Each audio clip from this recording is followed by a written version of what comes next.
나는 열심히 이야기하고 있는데 상대가 나의 말을 듣는 내내 팔짱을 끼고 있어서 짜증이 났던 기억이 있으신가요?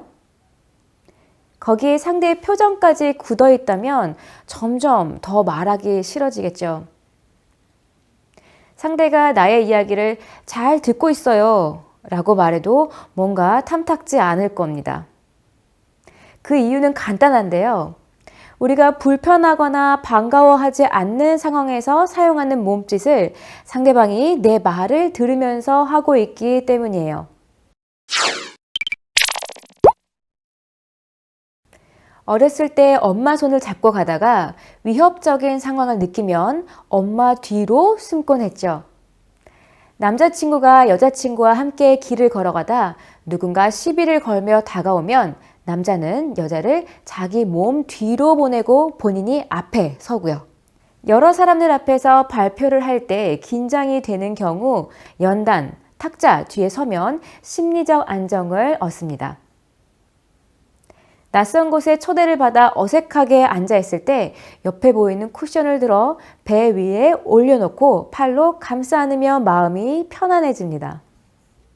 이처럼 우리는 불편하거나 위협적인 상황에 서면 자연스럽게 상체의 앞부분을 막아 심장과 폐 등 주요 기관을 보호하려고 합니다. 이때 뒤에 숨을 수 있는 엄마나 남자친구, 연단 또는 쿠션이 없는 경우 우리는 자연스럽게 팔로 가슴을 가로막아 자신을 방어하는 것이죠. 그런데 이 몸짓에는 치명적인 단점이 있습니다. 바로 기억력을 38%나 떨어뜨리고 비판적인 감정을 강화한다는 것이죠. 미국에서 진행된 한 연구가 있었는데요. 두 그룹으로 나누어 다른 자세로 강연을 듣도록 했는데 한 그룹에는 팔짱을 끼고 강연을 듣도록 했고 다른 그룹에게는 팔짱을 끼거나 다리를 꼬지 않은 자세로 강연을 듣도록 했습니다. 강연이 끝난 후 이들에게 강연의 내용에 대한 이해도 체크와 강연자에 대한 의견을 나누도록 했는데 그 결과는 생각보다 놀라웠다고 합니다. 팔짱을 끼고 들은 그룹은 팔짱을 끼지 않은 그룹에 비해 강연에 대한 기억도가 38% 낮은 것으로 관찰되었던 것이죠.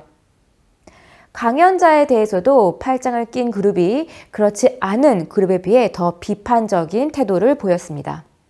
추운 겨울날 체온의 저하를 막기 위해 몸을 잔뜩 웅크린 채 팔짱을 끼는 몸짓은 위협에 대한 방어로 해석하지 않지만 누군가와 이야기를 하거나 설명을 들어야 하는 상황에서 팔짱을 끼고 있다는 것은 우리가 38%나 더 기억하지 못하거나 자신도 모르게 비판적인 태도를 가지게 된다는 것을 의미합니다.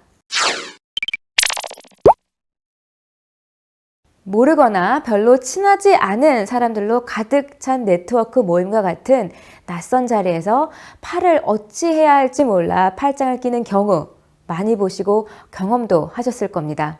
이것은 모르는 사람들이 가득 차 있으니 예기치 않게 일어날 수 있는 위협에 몸이 먼저 반응하는 것인데요. 하지만 그 이유가 무엇이든 팔짱을 낀 채로 이야기를 나누는 것은 상대와 나 사이에 아주 큰 벽을 쳐놓고 있는 것과 같습니다. 상대방이 팔짱을 낀 채 만나서 반갑습니다. 당신과 친하게 지내고 싶어요. 라고 말할 때 우리가 그 말을 진심으로 받아들이지 않는 것과 같아요. 팔짱의 관계를 망치는 가장 큰 이유는 팔짱을 낀 자세가 나의 이미지를 부정적으로 전달할 뿐만 아니라 내 앞에 있는 사람이나 상황에 대한 나의 판단 또한 부정적으로 만든다는 사실입니다.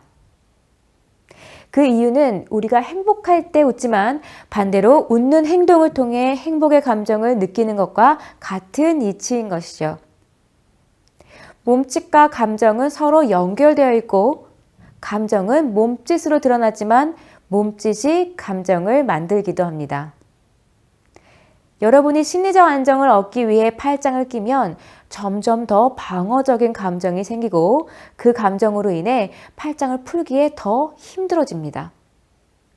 그러니 사람들과 친해지고 싶은 마음이라면 여러분의 팔짱을 풀어서 마음의 빗장을 먼저 푸는 것이 좋습니다. 종종 팔짱을 끼는 것이 느껴지면 팔짱 대신에 두 팔을 벌려 환영하는 몸짓을 만들어 보는 것도 좋겠죠.